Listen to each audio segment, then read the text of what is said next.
What is up, people?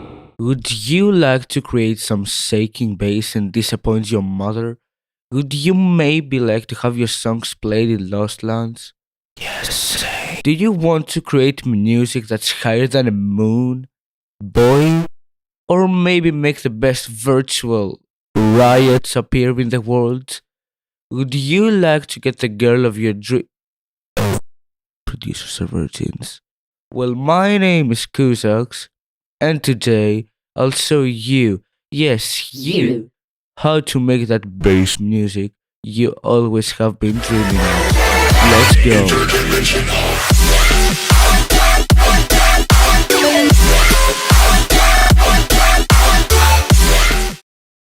So to make music, we use this thing called DAW, which stands for Digital Audio Workstation. To get it, you simply need to pirate by it. There are many DAWs, with the mainstream ones being Carrot Thing and Microsoft Excel 2003. Oops. I meant FL Studio and Ableton Live. I use Cubase, and if you're on Mac, I recommend grabbing yourself Logic Pro X. However, because DAWs don't really matter, this tutorial applies to all of them. So with that in mind, open your DAW of choice. Nucleus.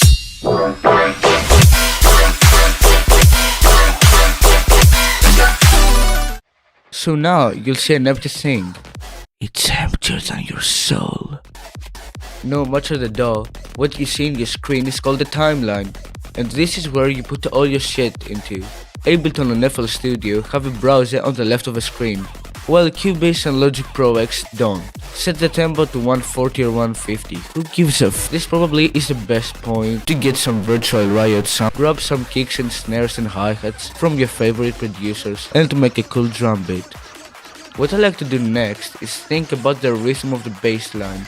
Here's an absolutely generic clickbait sexual rhythm.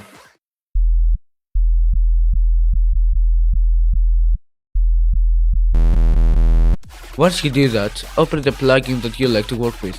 I recommend Serum because it basically has everything you need and you can make everything out of it.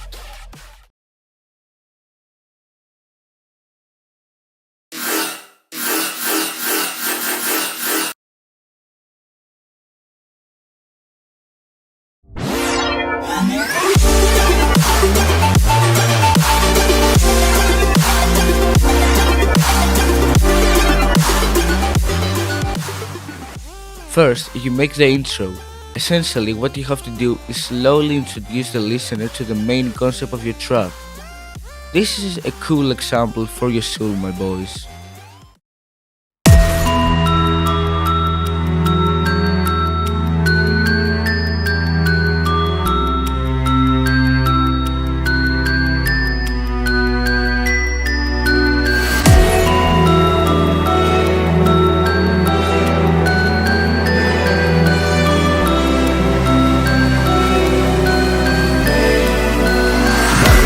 Turn it up. After you've done that, we can move on to the main theme, which I like to call The Verb.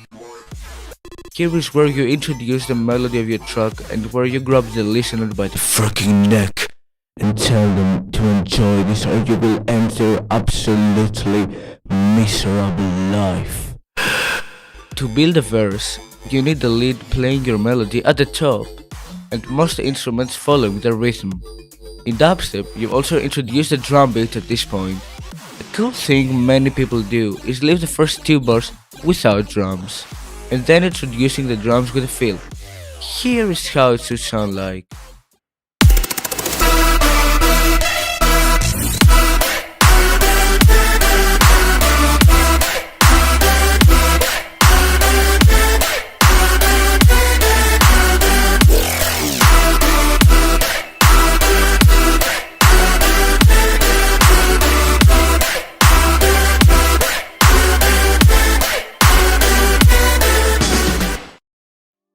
The chorus is 99% of the time the most beautiful part of the song. It's also usually accompanied by a nice vocal related to the title of your track. This is where the song completely loses tension, and you begin to introduce the rhythm of your drop as a background melody. Another optional thing you can do is use impacts to give it a feel of rhythm, so you don't completely fall out of track.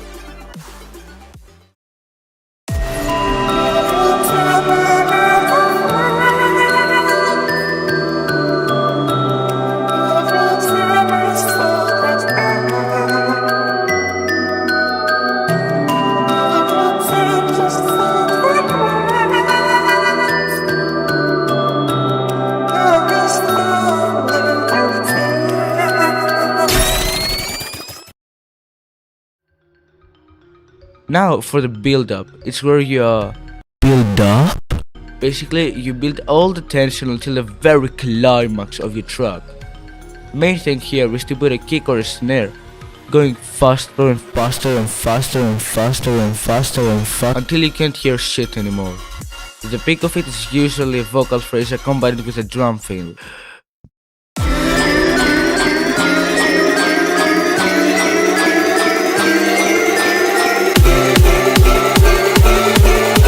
Finally, after all these years, the drop is the hardest thing to correctly execute in a track. First of all, make the usual generic dubstep beat. I'm sorry I have to make you go through this. Then use that rhythm you thought before and make that bass as well as the sub bass play that rhythm. You should also make some in-between fills in order to fill up the empty space to get that extra juice. A very nice tip I can give you guys is try to modify the bass throughout the whole drop with automation, as well as switch up the rhythm. That way it isn't generic and it represents an actual dubstep drop. So for the final result, you need to grab your chair really hard. Are you ready? 1, 2, 3, go!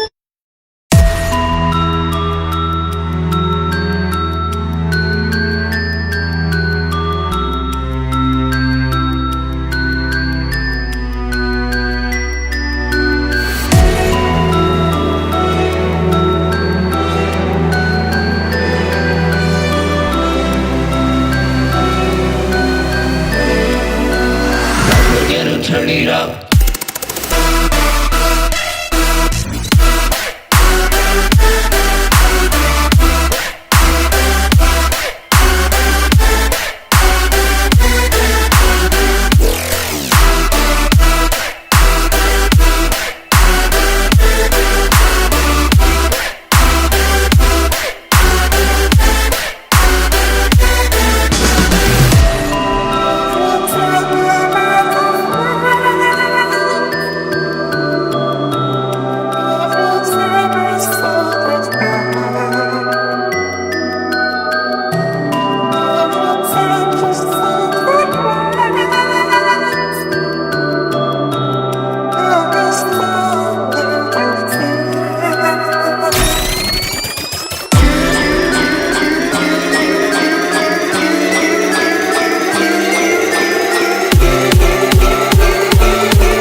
Thank you for watching, make sure to like and subscribe for future videos, and see you in the next one.